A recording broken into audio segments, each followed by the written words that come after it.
Yo, welcome back to the podcast. This is the King of the Court Global Podcast. Happy to have another episode. I'm here with my brother Beezy, and we're here to have a great podcast show for you guys, man. We didn't write down any. I didn't write any topics down. Did you? No, not today. So we're gonna go off the dome today, like a freestyle. So I guess the first thing we could talk about is introducing a new player that has come through and played 2 games now and had great showcasing. Jesse. I forgot Jesse's Instagram name. I think it's LOC4J or something like that. But man, Jesse's a phenomenal player. He had a game against Chandler in early August, and that game was epic. The epic game, man. Epic. It was an epic game. I could say that was my favorite game that we've had so far in King of the Court, man. Truly enjoyable. Yeah. What you think about Jesse, Brandon? What you think about his game, man? I think right now he's the man to beat. He's a real smooth guy on the offense. He's getting the nice buckets, man. All his buckets are admirable to me. And he beat Chandler, man. Hey. That's a big deal.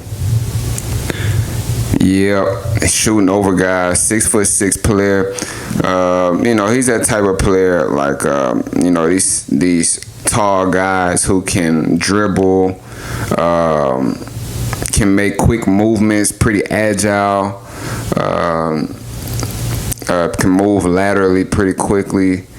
Shoots above his head, jumps high when he shoots. So he's 6'6", shoots over his head, jumps high when he shoots. So, he's comes from that. Kobe, Michael Jordan, Jason Tatum, Kevin Durant. He's on that type of time, man. He's pulling up, stepping back, shots. Yeah. Stepping back, blowing past you sometimes. Got some dunks. Y'all love the dunks. Yeah. He plays above the rim as well, man. So and the crowd loves him. And it's enjoyable to watch. It's exciting. Gets you out of your seat. Get you doing jumping jacks. So the last game he played against City, aka Bonnet Bandit, Noel. That's Chill Deuce on Instagram, and Jaylen Dean. Jaylen Dean is a very good player as well. Everybody was holding down, I'd have to say. Yeah, Dean is a great. He knows how to use his body, man. He's a shooter. He knows how to use his body very well. He got some quick moves. He don't really waste any time with his dribbles, but he got some quick moves where you can't just rip him. The only person that I know that could probably, get some rips out of him is City. The first play of the game, last game, Christian ripped him. So yeah, but make him respect him. Yeah. Other than that, he tightened up at that. So other than that, Dean is a hooper too. But in that game, Jesse obviously was the tallest player, a little taller than Noel, but he was the tallest player. So it was a good game, man. Jesse showed that although he was the biggest player out there, he took advantage of it, obviously, but at the same time, he still had a lot of jumpers that he showed you what his jump shot like how serious it is. And really the first game, I think when everybody sees it, they're going to see how serious his jumper is off the jump. But he backdoored it with this next game to show, that he's nothing to play with. You can't leave him open. If you do contest, he still has a high chance of making it a contested shot. Yeah, he was the biggest, and Like you said, he was just shooting over guys. You can't really stop that. Christian got him some good defensive plays on him though. So much respect to Christian. That's very difficult to do. The rest of those guys, it looked like Jesse was he could have his way with them. It seemed like to me. But yep, some good buckets right there. I'm looking forward to seeing him play against a defensive specialist that's in his height class. That's really, 6'5", 6'6", 6'7". That's going to be exciting to see, and I'm looking forward to that. Any challengers that feels they can stop Jesse, let us know. And we'll see what happens. Facts. Man, City is a Hall of Fame defender, man. Like, I feel like City's defense is not normal. Like, you're not gonna find somebody that's 5'11" that can block the jump shot. Blocking jump shots. Or somebody that's over 6'3", or you know what I mean. Yeah. The way like you said, his timing is very elite, man. He has elite timing. When to time the jump shots, when to time a layup. Sometimes he's blocked a lot of layups. Man, he's done the most craziest steals to me that I've ever seen in my life. Just clean rips. Yep. He, although he thinks that he didn't foul Noel on, it was a play when Noel got past him. He blew by him, and Christian reached over Noel's shoulder, and it looked like a clean rip, but when you look at the cam and slow it down, it was obviously a foul. But he stole the ball from Noel like that before, I think. I don't know if it was Noel, but it was somebody he did that before. He reached over them. I'm talking about they go past, let's say they you drive past them to the right side, and when you're about to pick up the dribble and get to your layup, he's going over your shoulder and ripping the ball clean out. I've seen him do a clean before without fouling. So Christian, aka City, he's a Hall of Fame defender, man. I haven't really seen anybody that's like not in the NBA like really defend the way he does. I don't think nobody. I haven't seen nobody in the NBA that I can compare to defensively wise. You know what I'm saying? He's his instincts are out of this world, man. It's all the way up for him with the defense instincts. I could easily say he has better defense than 70% of the NBA. The players, but he would have a tough time in the NBA too. They would definitely be calling fouls on him. I know he'd be getting frustrated with our refs, but refs don't see the shit he does on a regular. So you have to kind of understand when they see you do something out of the ordinary and be like, oh, no, that gotta be a foul. Then he 5'11" doing it to a 6'5" guy. Yeah, it don't seem like that's possible. It's not believable, actually. So you have to actually see it. Yeah, people who give effort on defense, man, they're gonna obviously foul sometimes. So, I feel like the best defenders have the highest chance of fouling out every day, especially if they're gonna play. They're usually the ones that's guarding the best player on the team too. Yeah. Yeah, the coach has to be strategic with it. But in King of the Court, you are out there by yourself, and to get the possession to end up scoring and winning, you got to get a stop. And so it's just you out there, man. And he has unique defense, and really by far the best defense in the King of the Court. By far the best defense of the King of the Court is by City. Yeah, for sure. Hall of Fame defense player Hall of the year. Hall of Fame locker upper. Yeah. This will probably be another year we would have to give him an award. We don't have a Defense Player of the Year award, but he's about to make us bring it out. Because he deserves that. Defense MVP. Yeah, facts. And it's not even close. Like you said, it's not even close.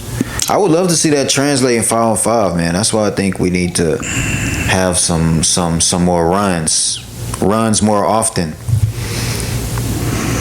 Talking about, you think we should be having more open runs to see more players play on 5-on-5? Not open, but yeah, private runs, 5-on-5. Yep, private run, pro runs.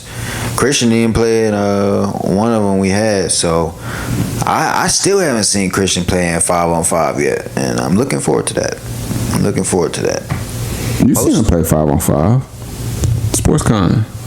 Yeah, actually, I was playing with him. Yeah, I was playing with him, man. I do remember that now. Thanks for bringing that back up. Yeah, he definitely had like 33, 10, and like 3 steals, 2 blocks, some nice numbers. Yeah, we didn't have no big man either, so he was damn near playing the big man. So, yeah, that's why I was gonna be excited for me, him, and D. You know, you play good defense too, but me, him, and D, man, we would have had about 20 turnovers. Forcing 20 turnovers on them boys, for real. Yeah, I feel that. So the next King of the Court games will be taking place September 20th and September 24th. It'll be the September 20th game will be the Emperor's class. That's the 6'1" to 6'3" players. And September 24th will be the Titans class. That's 6'4" to up and up right now, but I'll say 6'4" to 6'7". We have a potentially crazy matchup, a very, very interesting matchup between Jesse, who will be playing September 24th, and a player that has not played yet in King of the Court Global, and his name is Will. Will plays overseas, 6'7" player, brolic, solid player, shooter, looks like he's very efficient. I think Beasley, you looked at his stats, right? You said he don't shoot many threes, right? Yeah, I checked out his stats and didn't seem that he shoots a lot of threes. But he's a shooter though. Different, though. He's a shooter though, right? One-on-one's different. I've seen his highlights. He's pulling up. Yeah, he has a pull up game. Yeah. Just like Jesse. Jesse has a pull up game. Will 100% has a pull up game. Will is older. I know he's for sure older than Jesse. So we'll see how the experience works in favor of Will, or if that doesn't matter at all to Jesse. Jesse obviously has more experience with KOTC Global, so he has the advantage of being a little more familiar with the rules. Although we're updating the rules all the time, man.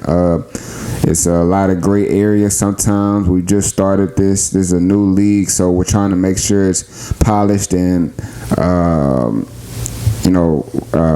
make sure that it's clean, make sure the game is moving smooth, and we're constantly trying to upgrade it.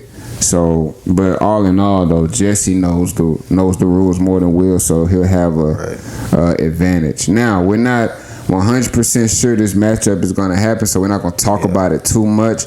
But I will say this is a potentially very, very elite matchup, and the other two players have not been announced yet. But we should have a really, really good game for September 20th and September 24th. Do you have anybody that, in those two games, that you're very excited to see? Somebody that really stands out that you really want to see hoop? I'm hoping we can get somebody skilled and a winner. I've been checking out the community on Instagram. It's hard to tell who's a winner.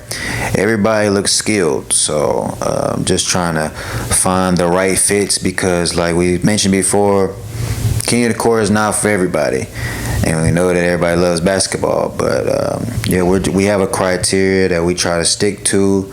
Right now we're not doing nothing too detailed. We're just trying to use our basketball scout vision. So yeah, for these two games, I'm hoping we can get some elite players. I don't even want to really say no names right now. There is a winner that is playing September 20th though. That's Marcus Hall. Oh yeah, Marcus Hall. Like I'm hopeful for that. We always gotta confirm with these guys, but Marcus Hall from TBT, yeah, he says he wants to play. He's verbally committed. Marcus Hall is the all-time leading scorer for the basketball tournament that they show on ESPN every summer. It's the TBT league. He has the most points in that league. They just won the championship.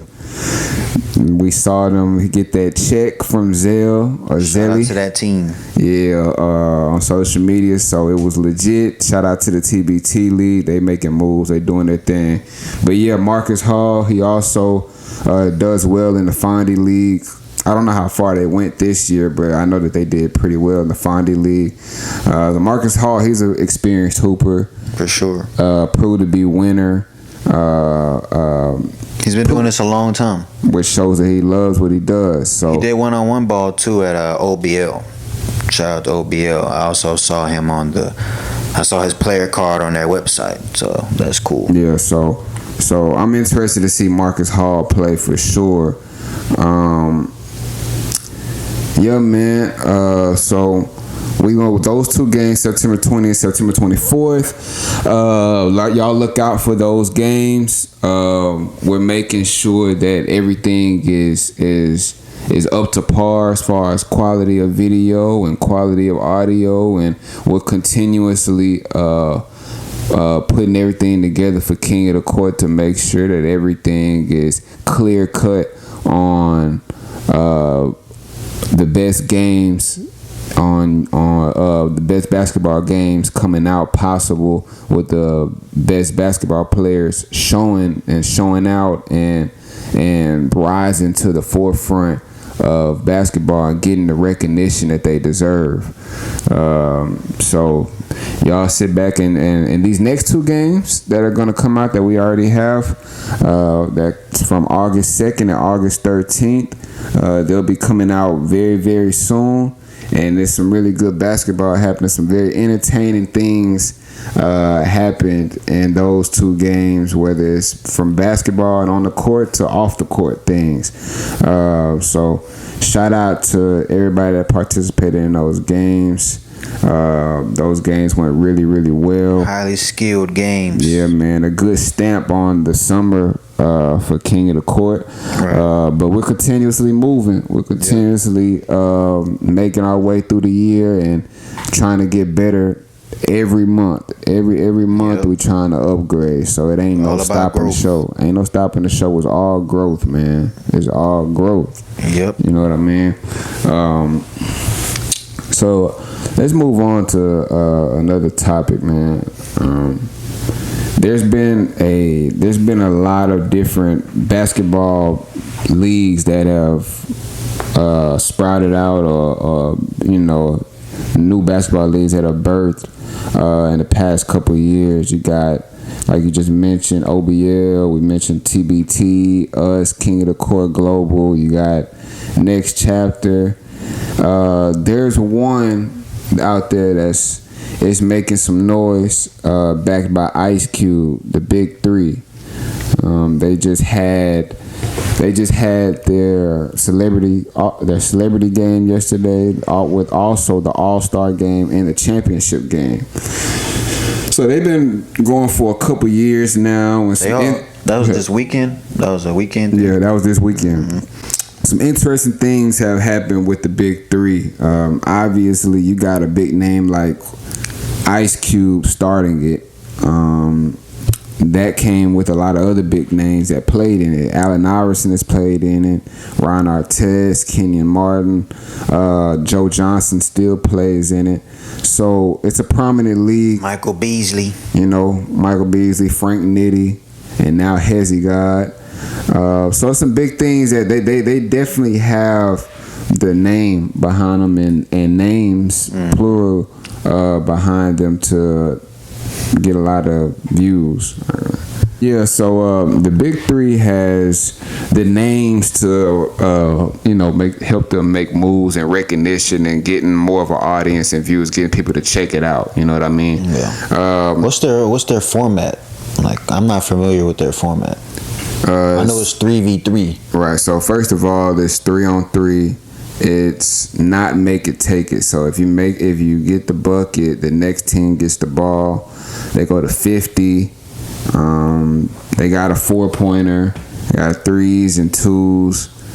Do you have to take it back on a miss? Like, yes, you have to take. Like you have to. It's a take back on the miss, and they have something called like Fireball. I think it's called Fireball, where if the liquor. Nah.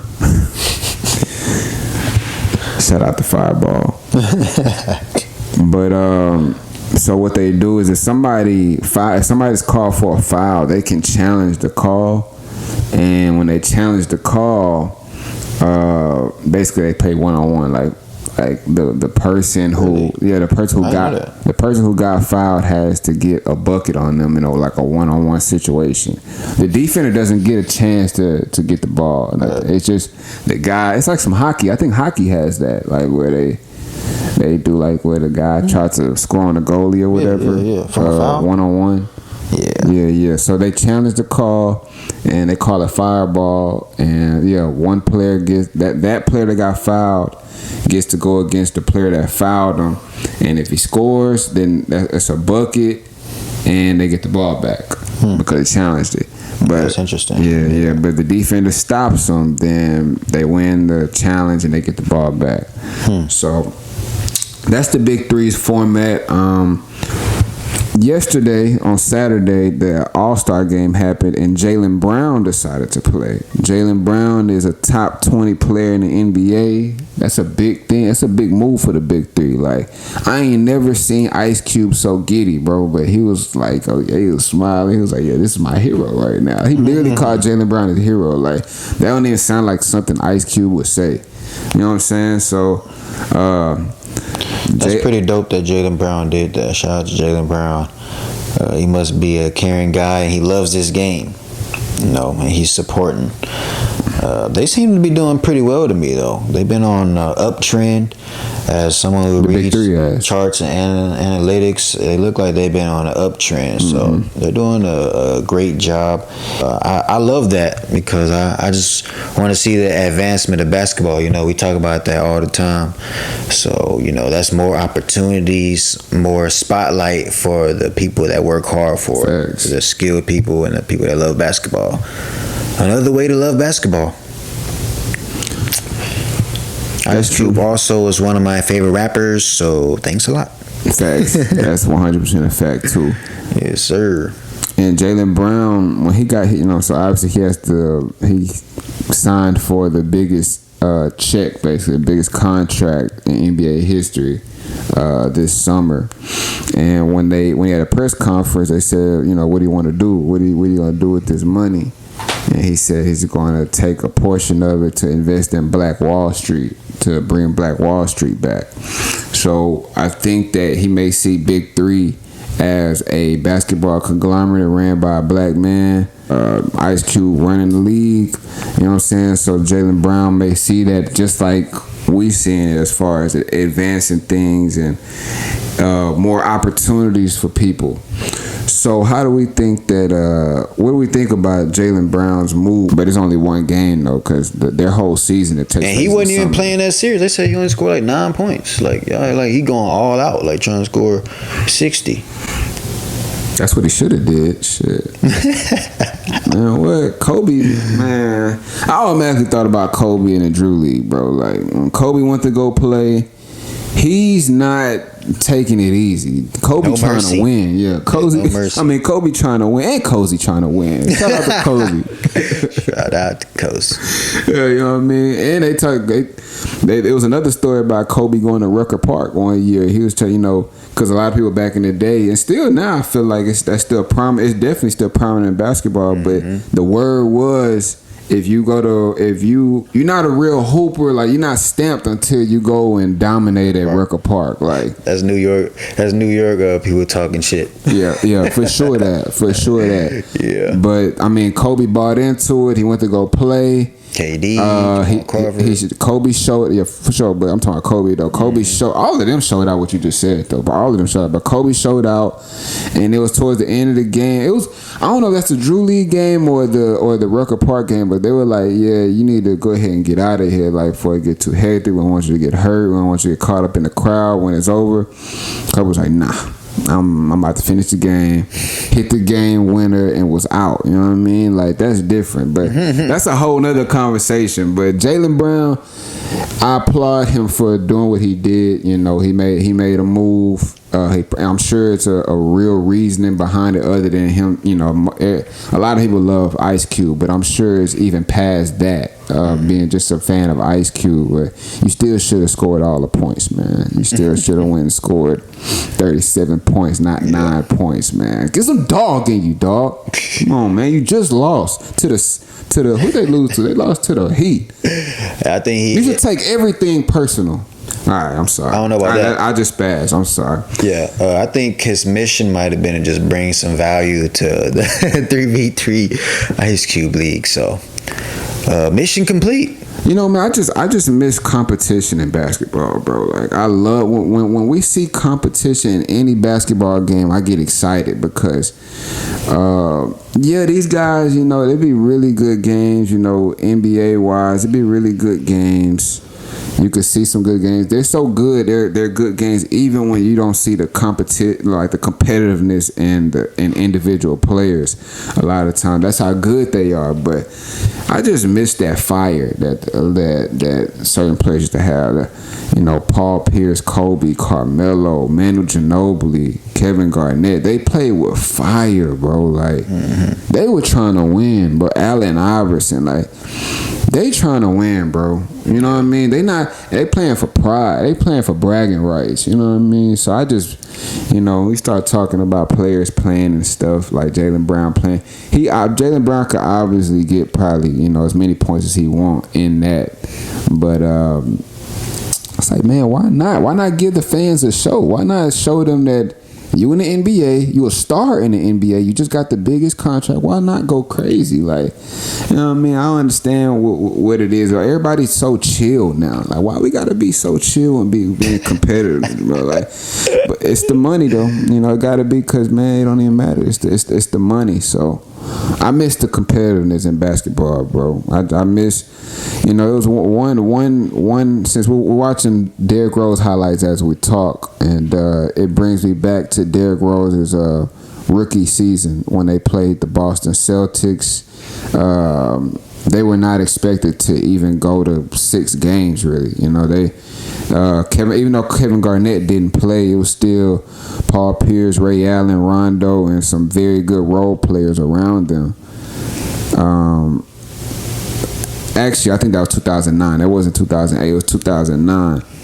And that was Derrick Rose's rookie season. And you could just see the fire that Derrick Rose was playing with. Like, he did not think they were better than him. Like, he was on some, we not losing, bro. And although they lost and they lost the series, they took them to 7 games. Like, the Celtics was just getting done winning the championship, bro. You know what I mean? Is this it? Maybe. It might be. But D-Rose couldn't be contained. There goes KG. D-Rose couldn't be contained, man. He was just too much, man. And he ended up still being a hooper after he came back from the injuries. You know, he was still getting buckets, shooting from everywhere. His shot, he had to depend more on his shot. But, man, he was taking off, bro. He was taking off. He inspired all of us. I'm sure he inspired De'Aaron Fox. De'Aaron Fox be on the move like Derrick Rose. Ja Morant. Yep, facts. So, well, let's switch topics now. BZ just asked, who's better in the NBA? Which conference is better in the NBA? The West Coast or the East Coast? Historically, it feels like the West Coast has been better within the last 20 years. After Mike left, while Mike was in the NBA, it's still hard to tell who was the better conference. It might have been the West. You know, different teams making the championship in the 90s. And after Mike was gone, it was definitely the West. You know, you had the Lakers and the Spurs off the rip. I have to say those teams. Rockets, Suns. Right now, might be one of the most even times it's been. The last 3 years, this year. People can make a case for the East being better. But I'm always say the West is better, man, because Texas, California, does it get better? Yeah, I'm gonna say the West too. I would say the West as well, but I think that's not a. I don't think that's an important. It don't hold no weight. Like the West has always been better. Like not always, but like you said, past like 20 years, it's been the West. You know what I mean? And they don't mean nothing. It's just the teams are better. I don't know why the East Coast team. Maybe people don't want to be on the East Coast as much as they want to be on the West Coast. Like BZ said, you got Texas and California, so maybe that's a reason why. But it's not a big deal. I would say the West Coast is better though. I think they should. Remember, I was telling you, I think they should bring back the East versus West game. I don't think the East will go out like no hoes, so why not? Really? You think they're gonna play? You think they'll play for real? If they haven't could been get playing some for way, real lately. If they incentivize them the right way, if they give them the right incentives, I think they'll play for real. Like, and one of the incentives is people be trying to get MVP. I don't know if they make them ball hog more, but people trying to get MVP. But there's not much defense being played though. But I think I miss the East Coast versus West Coast low key. This new stuff, to be honest, I haven't watched anyone since the first one. I only watched the first time they did. Ever since then, I have not watched the All-Star game at all. Yeah, the All-Star game doesn't interest me at all. Like, there's no interest for me. Yeah. It's dunk contests. Do any of them interest you nowadays? I watch the dunk contest. Like I won't make. They said last year was terrible. They said last year wasn't good at all. No, the last year one was good. The year before with Jaylen Green. Okay. The one with Jaylen Green. I'm sorry, Jaylen Green. You're the only one I even remember in that dunk contest, and he had a terrible showing. I don't even remember who the other. The guy on the Knicks, I forgot the dude on the Knicks. Obi Toppin. Obi Toppin won, I think. Yeah, I think he won. He's on the Pacers now. Yeah, that was a terrible, terrible dunk contest. Actually, really, the best one is the 3-point. The 3-point contest is the most consistently, like, it's cool. You know what I'm saying? Yeah. But you still might not even catch it. I never watch it. Yeah, I never watch it. You might not even catch it. So, the East and West thing, as far as All-Stars go and teams go, it don't really matter to me. But they do have the tournament, the in-season tournament now. I don't know what the in-season tournament is about. That's pretty interesting. Yeah. I don't know. Do you know the rules, or do you know what's going on with it? No, I don't know nothing. I heard about it, and I was surprised, and I was trying to think about how that would go. But we'll see, man. It might be exciting. Yeah, I'm gonna just wait till the season start and the Rockets announcers, Craig Ackerman and Ryan Hollins, they'll explain it. That's how I will find out. Because other than that, I'm not about to read up on it. Like, what does the winner get? You know what I mean? Like, if you win the tournament, what do you get? Like, do you get automatic home court advantage in the playoffs? That would make sense. Yeah, I didn't even think about that. There got to be some type of incentive. I mean, you got to. Hey, why would you want to win that? Yeah, what's going to have somebody pull up like Kawhi? Why would he? Why would Kawhi pull up to that? Well, I mean, they have no choice, though. It's still, like, part of the regular season. I know that. Like, it's still part of your record and all that. But it's like, I don't know what's going on. I really don't know what's going on with the tournament. But you see the NBA is trying new things, though, man. Yeah. They're trying new things. Maybe they're just trying to adapt with the times. Like we said, we just talked about, there's so many basketball, so much basketball going on, man. The small leagues, local leagues, national leagues. Overseas is still, they still getting more developed in basketball. It's a lot of basketball going on nowadays. So I think the NBA just trying to find out a way to stay modern. Even though, me personally, I don't think they had to do nothing. All you got to do is continue to make to sign the checks, and you're gonna get the best players. They're probably, I think I think what they're probably trying to do is restore the feeling again, restore the competitiveness. They're trying to get some people back, I believe, because some people stopped watching, and we all heard about that, I believe so. They're trying to get some people to start watching. That is true. Get back to watching. Yeah, I agree with that. I agree with that. There's a lot of people that you talk to nowadays that say I haven't watched since LeBron went to the Miami Heat. Yep. That made me stop watching. KD to the Warriors. Yeah. Things like that made people jump ship. Yeah, facts. Like, hold on, what's going on? You know they implemented a rule where you can't have no more than two superstars on your team now. What? Yeah, I think they defined it by like max contracts. Like you can't have two max contracts on your team no more. Yeah, that's a new rule. Can't somebody just take a pay cut to win? I don't know how they're gonna do it, but they implemented that rule so it won't be too outrageously super team no more. That's for sure. Wow. Yeah, I didn't know that. That's news to me. Yeah, they're definitely trying to right their wrongs of what they did. Yeah, I'm not gonna lie, man. I stopped watching it. I stopped watching I was watching the Rockets, but once LeBron went to the Heat, other than the Rockets, I really was not watching the league for like 3 years. Yep. I didn't care about the playoffs too much. I was happy that the Mavericks beat the Heat the first year. I ain't gonna lie. That's when I started watching. Is when the playoffs. Like I can go a whole year without watching the league. You know what I'm saying? Other than the Rockets. But I can go a whole year without watching the league besides the Rockets. But when it comes to playoffs, I'm there. I'm definitely there. Hey man, we grew up. I feel that. Watching the playoffs, watching championship. We watched Kobe on TV. We from that era, you know what I'm saying? So anything could pop off in the playoffs. It sucks sometimes to see a blowout, but at the end of the day, we know what they are working towards. And I was surprised to see that the Mavericks beat the Heat that year when they beat the Big Three. Yeah. Mavericks always been, with Dirk, they was definitely put together well. Mark Cuban doing his thing.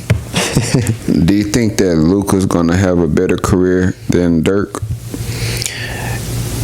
Yeah, if he stays healthy, I think he could. But he might have to make a major.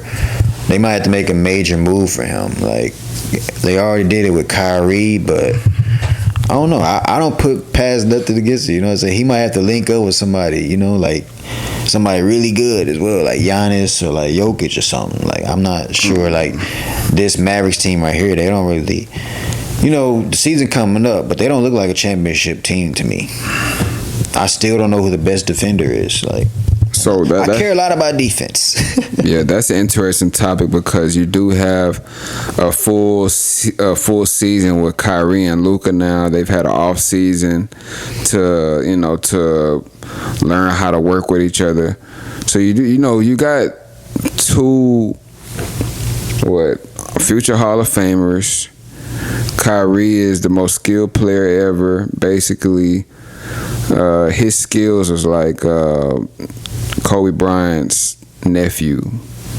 No. His skills he's more skilled than Kobe Bryant. I say that Kyrie is the point guard version of Kobe. You know what I mean?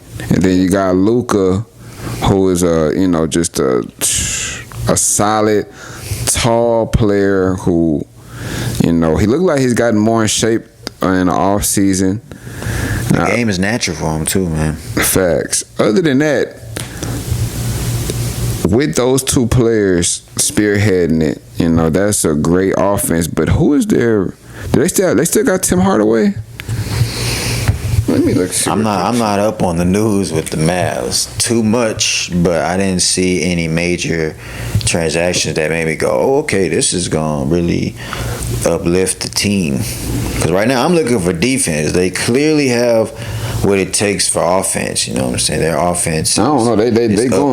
They're going to need to have some wing, like some shooters. You know what I'm saying, on the wings. You got to have some shooters on the wings, and then like you said, you got to have some defense. But yeah, I'm seeing a lot of people I don't know. But JaVale McGee's getting older. Dwight Powell, he don't really stand out on defense to me. They still got Josh Green. Josh Green's pretty good. Tim Hardaway. Yeah, that's about it. I don't know much about Jaden Hardy. I think he had a couple good games last year, but he's a point guard. So I mean, yeah, you're right. The Mavericks, they're not looking like a contender, but at the same time, anything is possible when you have Kyrie and Luka. Like you can with those two players, you can win any game. In my opinion, like you're able to win it, but it's just how consistently can you stay a winner? You know what I'm saying? Because I think it seems like I'm sure Kyrie looked like he locked in on this basketball stuff right now, and Luka looked like he didn't got fit. So that is an interesting. Yeah, for sure. That is an interesting duo dynamic with them. We'll see what happens with the Mavericks. I got them in the playoffs for sure, but as far as going to championship and going a deep playoff run, I think they're capable, but you have to be able to get a stop, like you said, and they don't look like they have a team that's like ready to get stops whenever. Like they just need one more person, in my opinion. The Mavericks need one more person, I believe, to make that next step. You know what I mean? Right. I think they need one more person. But other than that, I think that they're going to be lacking when it comes to having to stop somebody from scoring. But I will say, though, if they had like really good wing shooters, I don't think that the defense is necessary, but I think that'll be enough to take them to the top if they had the win, because they can get, bro. They can get anybody open. Look at their opponents, man. The Warriors, the Suns, the Spurs. You're not about to make it out here with no defense. The Spurs. Yeah, man. What the Spurs gonna do, bruh? Greg Popovich, man. I'm just like for the Rockets coach. I'm looking forward to seeing what the coach can cook up, because he got a squad. You know, Greg Pop got the most wins in NBA history. I know you're right. I'm just saying, like you said, the Spurs, like they're part of the playoff or contending type thing. Yeah, I'm mentioning why these guys need defense on their squad. Okay. Like, you know what I'm saying? I think they need a couple more people. Like they need a couple of defenders. You know what I'm saying? Kyrie is one of the best defenders in their team right now. And Kyrie's a good defender, you know what I'm saying? Yes. He's a good defender, but come on now. He's not supposed to be top 3 best defenders on the team. I feel that. Even though he's making himself much more valuable as an individual, but as a team, come on, let's bring some guys in. You know what I'm saying? I'm not a Mavericks fan, so don't bring guys in, you know? But Rockets, man, we got a chance to beat them because we got a lot of scores. Like, I could see us beating them in the game because, you know, they can't get a stop on us, but like I said, our coach, I'm also looking forward to seeing what he gonna do, because a lot of talent, it could possibly be an overload of talent, you know what I'm saying, depending on how each player feels. Yeah, that'd be interesting how you can handle that. That's all. I feel like that's all on the coach. I mean, obviously the players got to buy in, but the youngins look like they tired of losing. So I mean, you got to get tired of it at one point, right? Yeah, and then the new players that they brought in are veterans and rookies who look locked in. Like Amin looks locked in, Cam Whitmore looks locked in. You know what I'm saying? They don't look like they're on BS. Yeah. So speaking of the Rockets, let's switch topics to. I've been seeing a lot of concern about Dillon Brooks.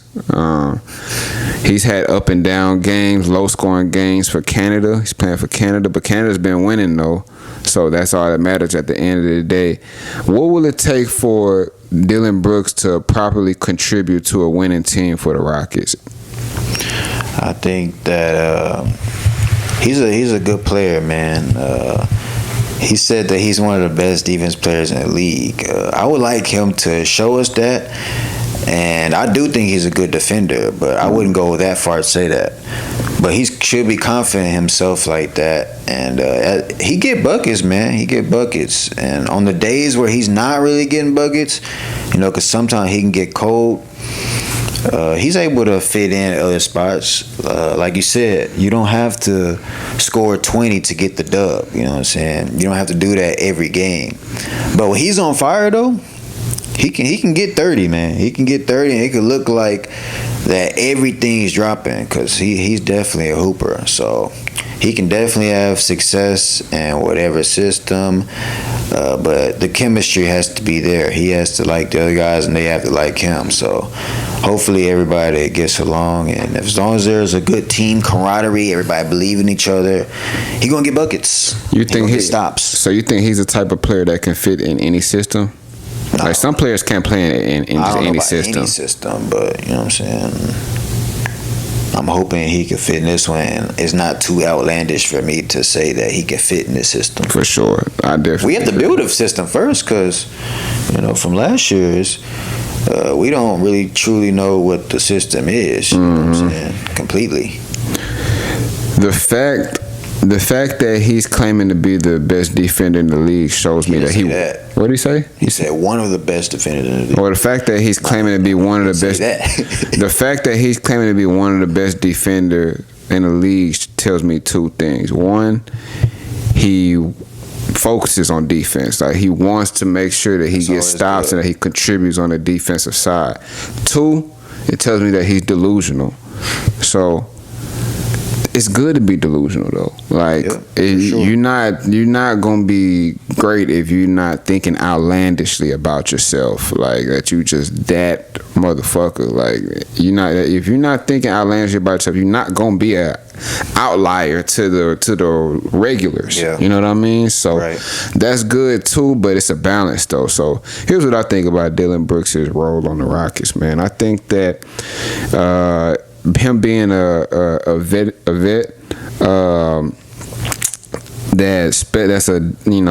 that his strong suit is mainly on defense. That's a big deal. The Rockets need somebody who can defend on the wing and be a defensive captain, like a Patrick Beverly type. You know what I mean? Mm-hmm. So that's on that side. That's really good. Now, what does worry me about Dillon Brooks is he doesn't. It seems like he has no conscience of how his offense is, like, especially with the Rockets. It's not established on who's the guy. I'm pretty sure it's kind of established that you got options. Like, you got Jalen Green, he's an option. Şengün is an option, and obviously Van Vliet is an option. And when KPJ is in there, he's an option. But it's like there's no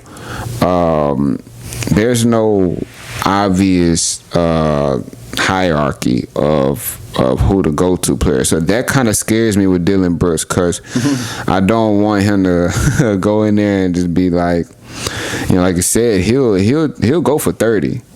He will go for 30 some nights, and that's the discernment. The discernment and how he's playing, it would be to be a determinant of if he's good for the team or not good for the team. But overall, I think he's good for the team. I think that he brings leadership. I think he brings being vocal and focusing on defense. You need a wing that's going to focus on defense.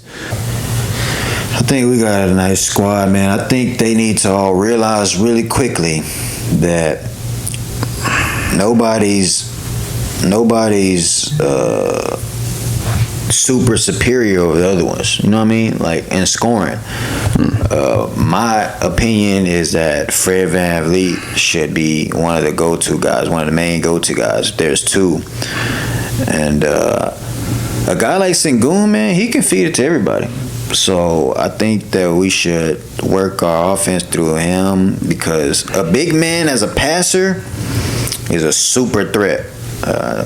We all know guys like Pau Gasol and Tim Duncan. Like, that was one of the things they could do. They could throw dimes, you know what I'm saying, and Draymond. So play through Şengün, man. He gonna get you all some touches. He got the post work. As long as they got the post work for sure. As long as they cutting and hitting down shots, that's gonna be a major threat. You know what I'm saying? Because, like you said, his post work is worthy of being double teamed. Like, he might draw in some double teams, and obviously he's a good passer. So I think they can be unpredictable if they realize really soon that they may have themselves big man that they do have themselves a big man that can score and throw dimes, and he sees the floor.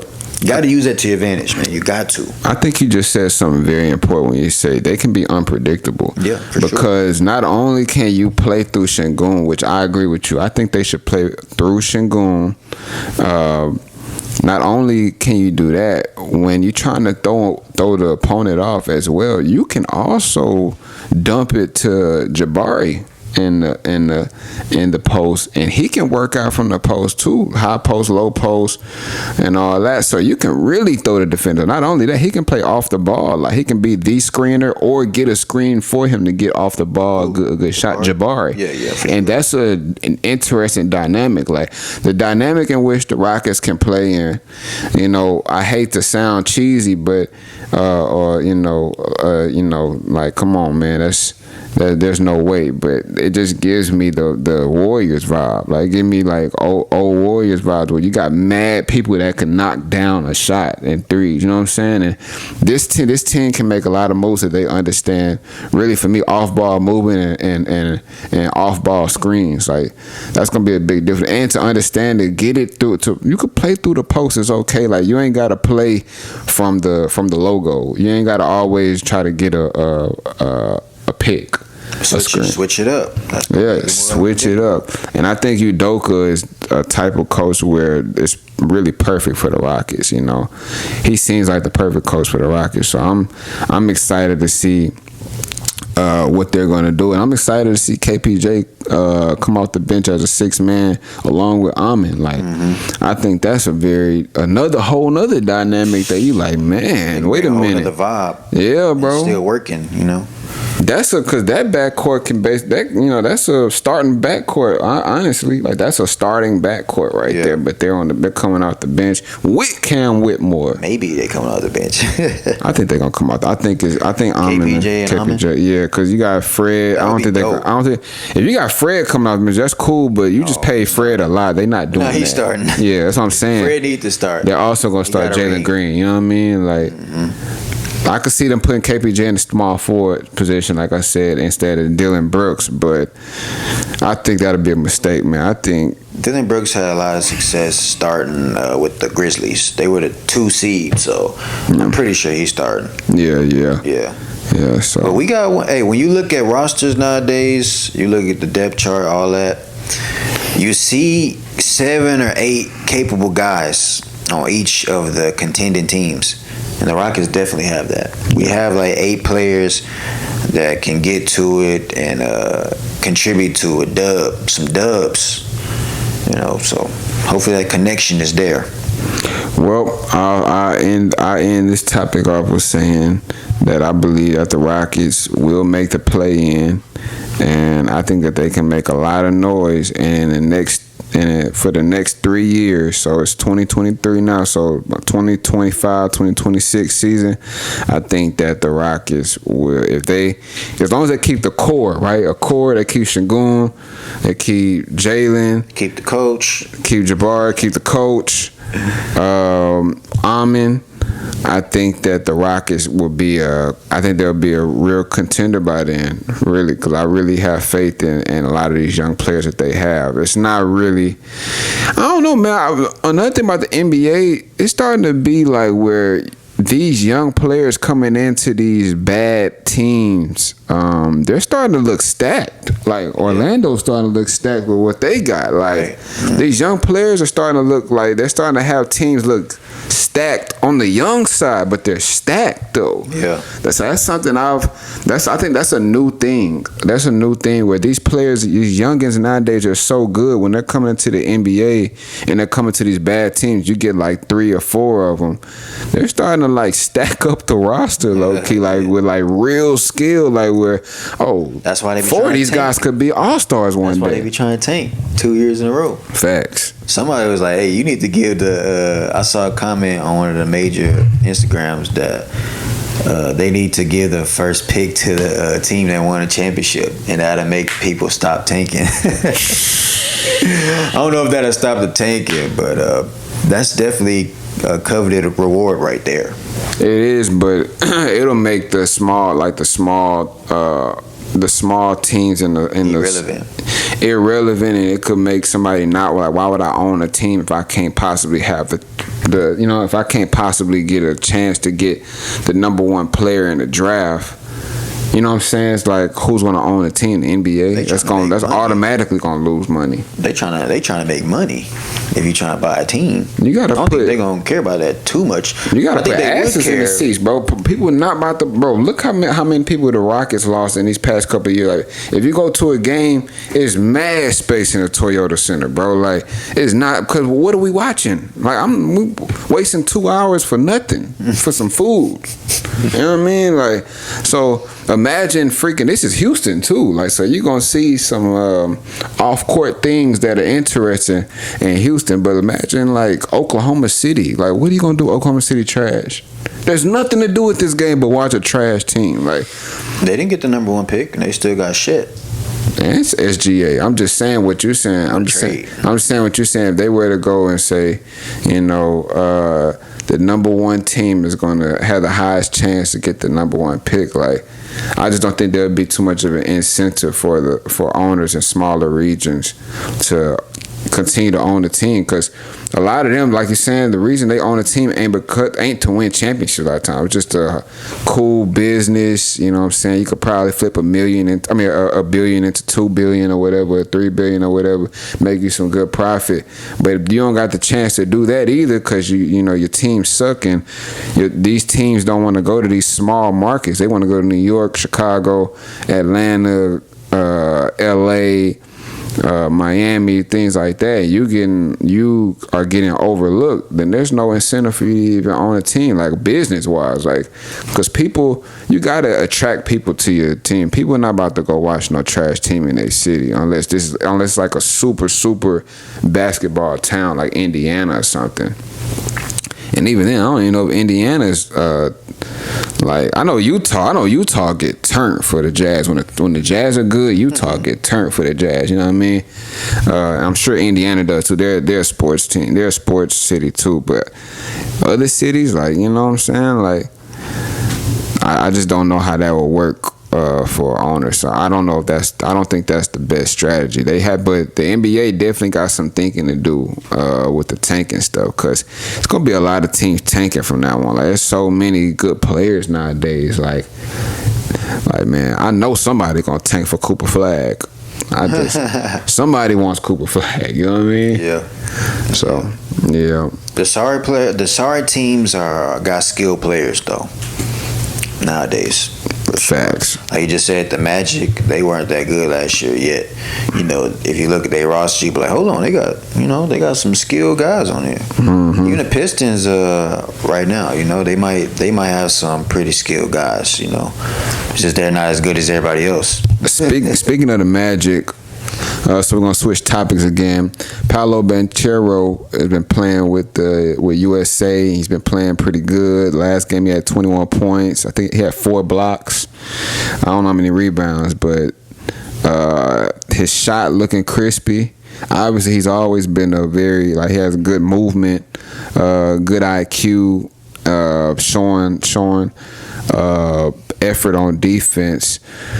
What are your expectations for Paolo Banchero as the star player for the Magic this year? How far do you think he can take them? Obviously, he has support with like Franz Wagner and Cole, and hopefully Jalen Suggs gets on his job. But they got some talent over there for sure. What do you think about Paolo Banchero as the leader of the Magic, and how he's shaping out to be as a player coming from his rookie season? I think he's gonna have to be ready. Be prepared. It looked like he'd been active, so hopefully he learned a lot of things. He's gonna continue to be better, man. He has a lot of potential, man. He has no roof. So Paolo, we really look forward to seeing him play. So he gonna be nice, man. But he's in the East, so it's not so easy. It's not so easy to make the playoffs nowadays. So right now, I can confidently say that they could get the 10th spot and play in. They can for sure win 35 games. Yeah, 35 games is not doing much for you this time around. I'm just saying they can at least win. In 13 plays, you win 35 games. They can at least win 35 is what I'm saying. But Yeah. Paolo is cold. I haven't watched enough of his game to really get a real synopsis of like, you know, him leading a team. Mm-hmm. But he's a pretty good player. I don't know too much about the Magic, so I can't really speak on how good they're going to play, but I know they can win at least 35 games with the talent that they have. Yeah. But it's interesting because a lot of people, you know, Paolo was the number 1 pick last year, but a lot of people now, you know, you kind of, like Cade was the number 1 pick in his draft. Like, you kind of forget about these players sometimes as being the number 1 pick in their draft class, especially when they're not automatically becoming superstars. But Paolo had a good season last year. Yeah, he did. He had a really good season. Seemed like a successful rookie season to me. Yeah, for sure. And he's getting, you know, experience on the USA team, being coached by Steve Kerr. You know, that's a coach that can really season you and with basketball experience and knowledge. So it'll be other players as well. Yeah, it'll be interesting to see how they come back. Anthony Edwards. Facts. I know you can't help but get into a competitive mindset with Anthony Edwards talking. You know what I'm saying? People saying that Anthony Edwards could be top 5 in the league this year. I know they hearing all that, and they get to play against him every day and practice against him. So I hope they all took advantage of it, and he should get a lot of what happened this summer with him. Top 5. They're saying Ant could be MVP this year, man. So they're putting a lot of expectations on him, but I ain't gonna lie, he's confident though. Yeah, he is. He's confident in himself and his game, but the Timberwolves not gonna do nothing with Rudy Gobert. They're gonna have to get rid of him. They ain't going nowhere with Rudy Gobert. So whatever they want to do, they're gonna have to figure that out. Like, get him out of there, though. Yeah, I think they need to make that move because what's his name?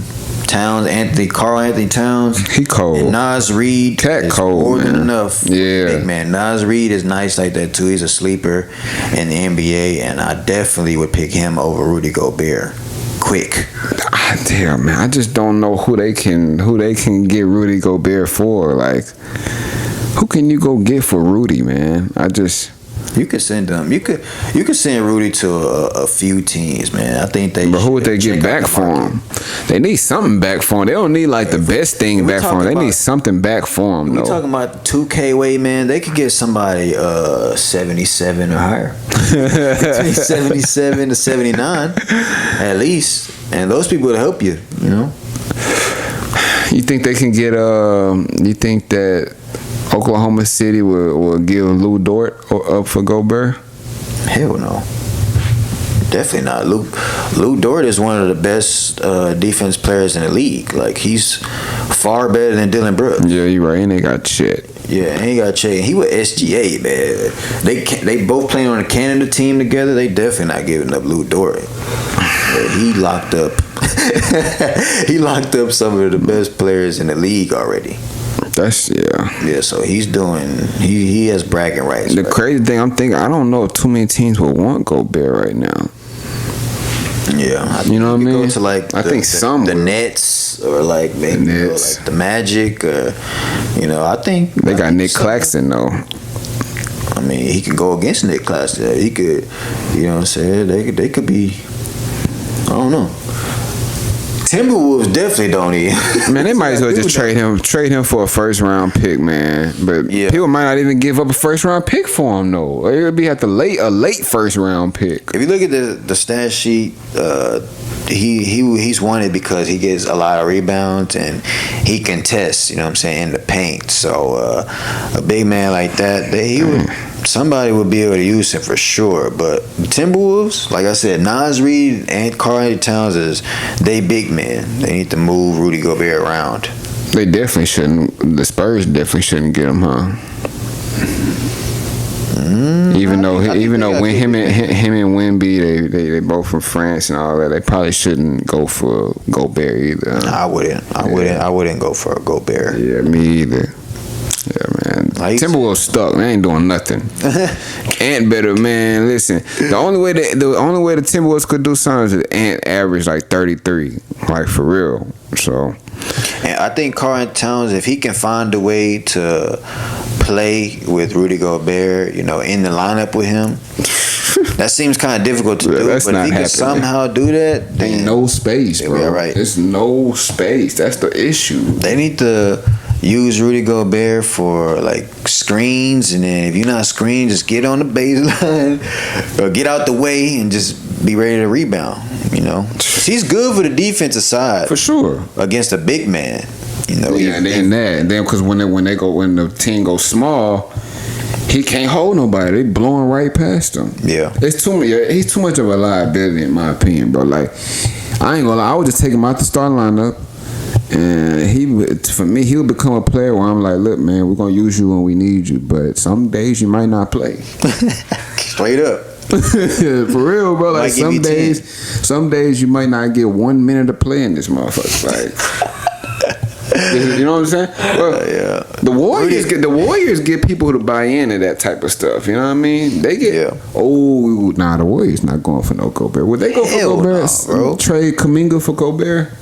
I wouldn't want Gobert, man. I don't want to talk like Gobert sorry though, but he just don't fit in today's NBA. He needs to go somewhere else, not on Timberwolves, bro. Like Naz Reid, I'm sorry, like I'm choosing Naz Reid over him. Yeah. If I'm the coach, I'm trying to talk to them general managers like, hey, do you want to win or do you want to play Gobert? Like he's not gonna make you get more seats in this. And we got Ant and Cat. That's gonna put seats in here. Like let's try to win. Like. He's coming off the bench and he might not play some games. What if he develop a free throw shot, like some type of close range shot, or shit, man? Even get cold at your free throws, man. He be fouling this guy. So the thing about it, make himself more valuable that way. I did see him working on his threes. I saw that he don't need to be shooting threes. No. Nowadays, bro, everybody needs to be able to shoot threes now. I don't think specifically. You taking up space if you ain't shooting threes no more, bro. Like you gotta be able to knock down three, or you're a liability most likely. Especially if you're a big man. I think about the way he could be effective in the screen, the pick and roll game with Ant and Conley. He don't have to be a 3-point shooter to make that fit. But if he had like a floater or a shot he could shoot from the mid range, that'll give them a reason to, respect him in the pick and roll more, because he already get alleys. So he already get alleys, and then a guy like Ant, like. If Gobert can work the screen game with Ant, that could be deadly. The thing about it is, I haven't seen that type of dynamic work where, and we haven't even seen it. You got a chance to see it as far as like the two big men, like you got 2 7-footers in the lineup, and it be successful. Like the one time we were going to see it was the Pelicans when they had Anthony Davis and DeMarcus Cousins. They got to the playoffs, but they were hurt like majority of the time. But I would have to watch back and see how that worked. But that was the only like kind of.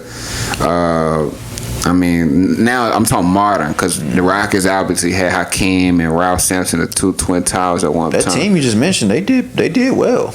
You know what I'm saying? The Warriors got him out. The thing about it is, Rudy has no offense at all. And that's why I say, it's good to have a 3-pointer in your bag so you can hit it. So you can, because sometimes you need to get out the way. Like, the game nowadays is about, threes, bro. Like, it's just really, you got to be able to keep up on the threes, and to get a lot of threes, people do a lot of penetrating and kicking, and you're in the way. When you know what I'm saying, he's in the way. If he had an offensive bag, he wouldn't be so much in the way. Like, I think if Karl Anthony don't play, last year when Karl Anthony Towns got hurt and they were just playing with Rudy Gobert, they did all right because they only had one big. You know what I mean? He's not in the way so much. But when you got 2 bigs, he's in the way. If he had an offensive bag, he wouldn't be so much in the way. You know what I mean? So it's an interesting dynamic with them. But you had anything else that you wanted to talk about before we close out? Shit, what if he worked on the Nuggets? Jokic might get him going. Yeah, that'll work. He could back up Jokic. Yeah, he's gonna back up. If he's a backup, that's what I'm saying. If he's a backup, he's a great backup. Like, if he's a backup, sure. He's a great backup. But I don't think that's how you make yourself more valuable and more of a threat. And I think That's one of the things that the guys in the NBA need to learn nowadays, and the guys before they get to the NBA need to learn nowadays. Take one for the team. Like, just like with the KBJ situation, like he would be much more deadly. He's deadly already, but he would be much more deadly coming off the bench too. Like, you know, he's the type of guy that come right out the bench, get 4 points. Like as soon as he's the type of guy, he can be literally one of the best 6 men ever, easily. KPJ? Yes, yes. Yeah. Up there with Lou Will and Jason Terry and Jamal Crawford. Ginobili? I don't know, man. Way. Hey, man. All right, well, before we leave, I don't know if you have one more time. I got one more topic, and that's Ginobili for me, man. I could talk all day about that. Man, bro, man. So, Manu is a killer. So, let's be honest. So, we were one of the first, we were the first to say Manu Ginobili is top 5 shooting guards ever. We said that Ginobili was the 5th best shooting guard ever, and you know, my thing is a lot of people been bringing up Ginobili a lot lately. Yeah, I've been seeing a lot on social media. A lot of people have been buzzing about Ginobili, how, you know, he was much better than what his numbers say, because he was a type of player who was a team player. He knew what it took to win, and guess what? They won. Exactly. Like, you know what I mean? They got, what was it? Did he get 4 or 5 chips? It was 4, right? I believe so. 4, yeah. He got 4 because he didn't get the first one with David Robinson and Tim Duncan, so he got he got 4. Mm-hmm. Yeah, 4 chips, man. As a youngin, as a vet, and right before he retired, like, yep, cold, bro. And so, why is Manu Ginobili so underrated? Yes, he was on the Spurs. They just give the system credit, you know what I'm saying? And obviously, like Tim Duncan. But each one of those players was really good, that made up, you know, their superstar team. I don't even know if Manu Ginobili consistently made the All-Star game, but he's definitely consistently just as consistent as the Spurs. And the thing about it is, I think people act like they don't even realize that they give the Spurs system more credit than any of the players other than Tim Duncan. Meaning, like, when you say Ginobili is one of the best shooting guards ever, you know, you are met with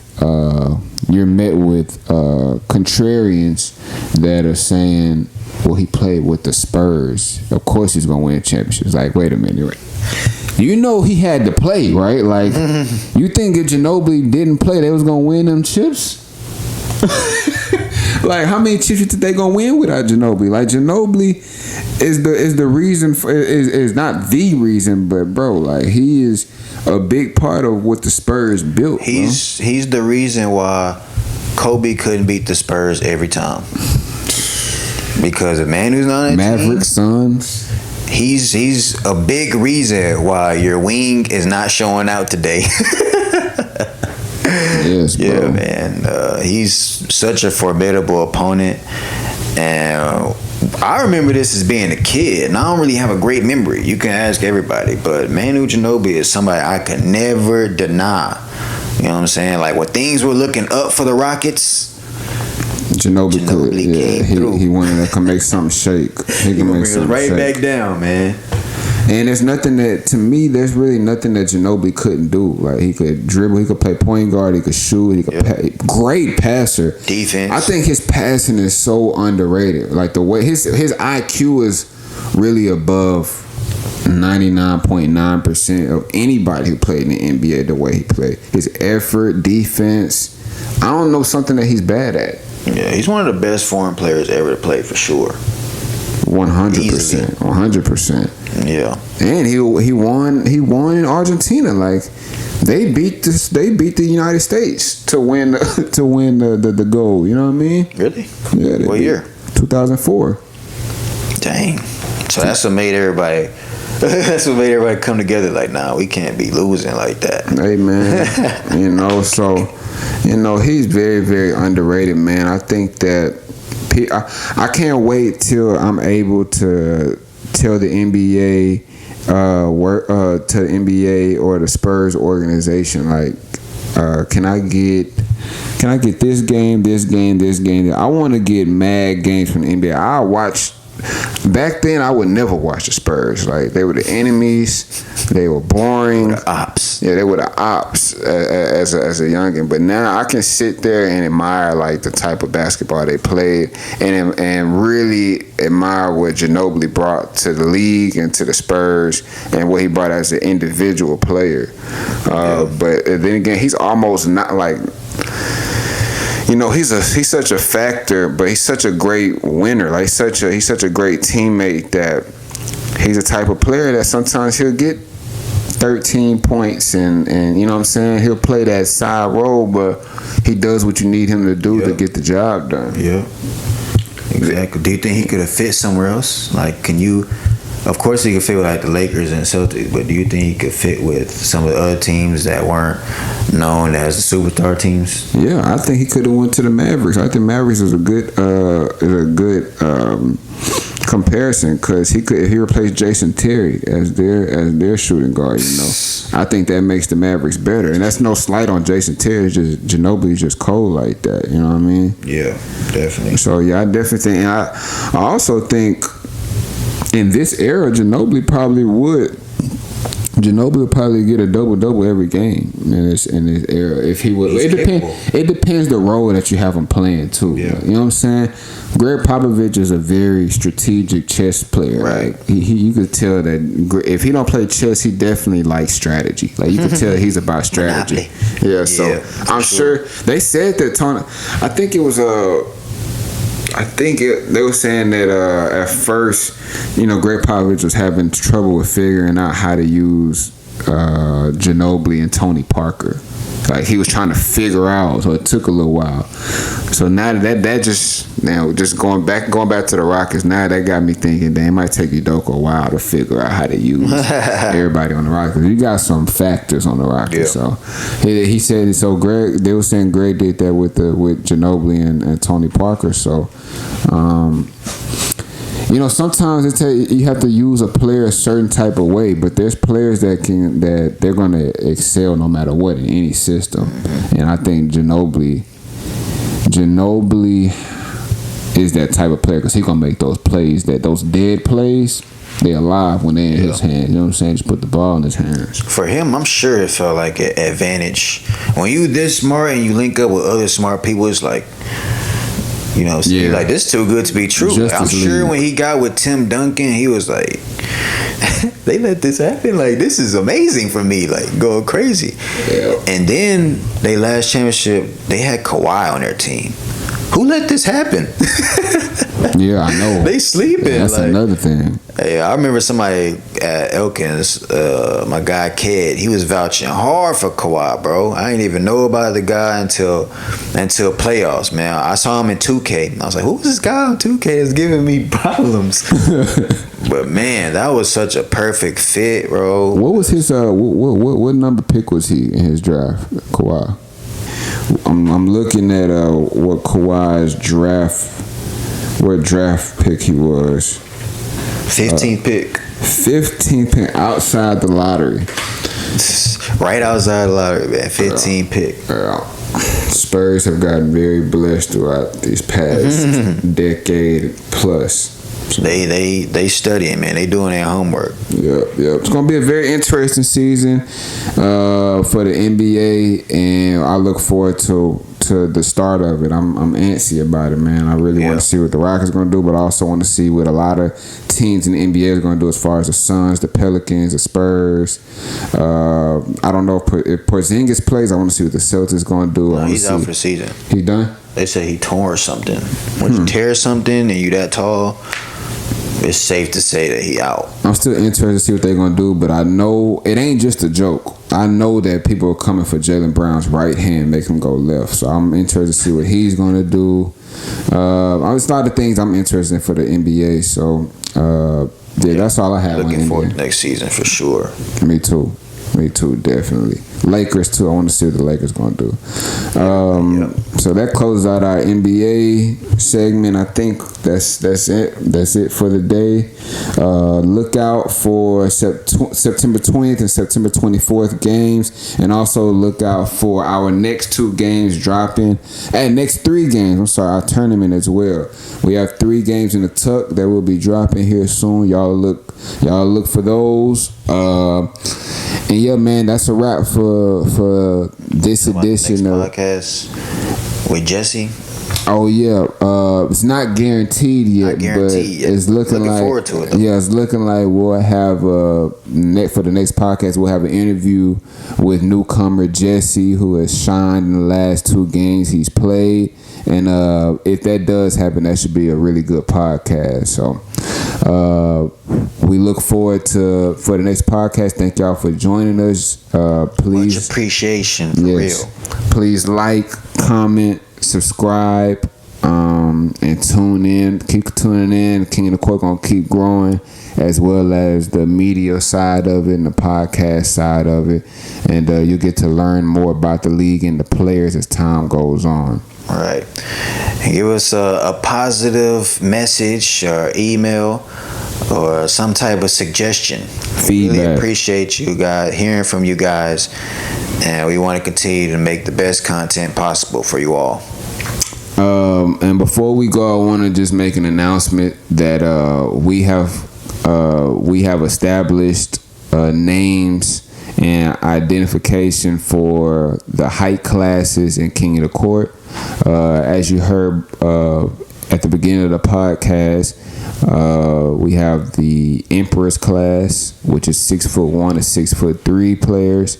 We have the Titans class, which is 6'4" to 6'7" players, and we have the Royal class, which is 5'8" to 6 foot class. So you got the Royals, the Emperors, and the Titans, and we'll be identifying the height classes soon by jerseys, and yeah, just coming soon. And y'all pay attention to them classes so y'all can let us know which one you think is going to be the most competitive.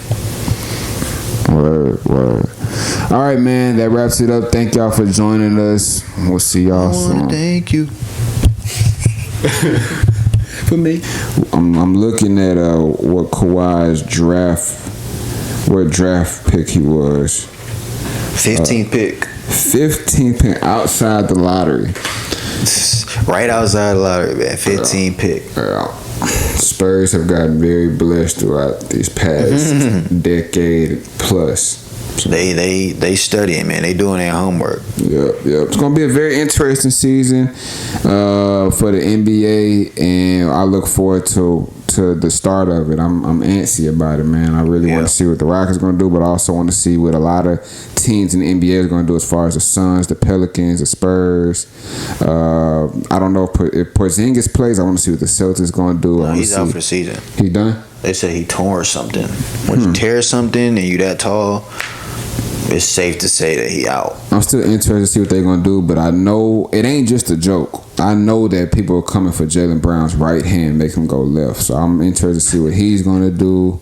It's a lot of things I'm interested in for the NBA. So that's all I have. Looking forward to next season for sure. Me too, definitely. Lakers too. I want to see what the Lakers gonna do. So that closes out our NBA segment. I think that's it. That's it for the day. Look out for September 20th and September 24th games, and also look out for our next 2 games dropping. And next 3 games. I'm sorry, our tournament as well. We have 3 games in the tuck that will be dropping here soon. Y'all look for those. And yeah, man, that's a wrap for this edition of podcast with Jesse. Oh yeah, it's not guaranteed yet, but it's looking forward to it, though. Yeah, it's looking like we'll have for the next podcast. We'll have an interview with newcomer Jesse, who has shined in the last 2 games he's played, and if that does happen, that should be a really good podcast. So we look forward to for the next podcast. Thank y'all for joining us. Please, much appreciation for real. Please like, comment, subscribe, and tune in. Keep tuning in. King of the Court gonna keep growing, as well as the media side of it and the podcast side of it, and you get to learn more about the league and the players as time goes on. All right. Give us a positive message or email or some type of suggestion. Feedback. Really appreciate you guys, hearing from you guys, and we want to continue to make the best content possible for you all.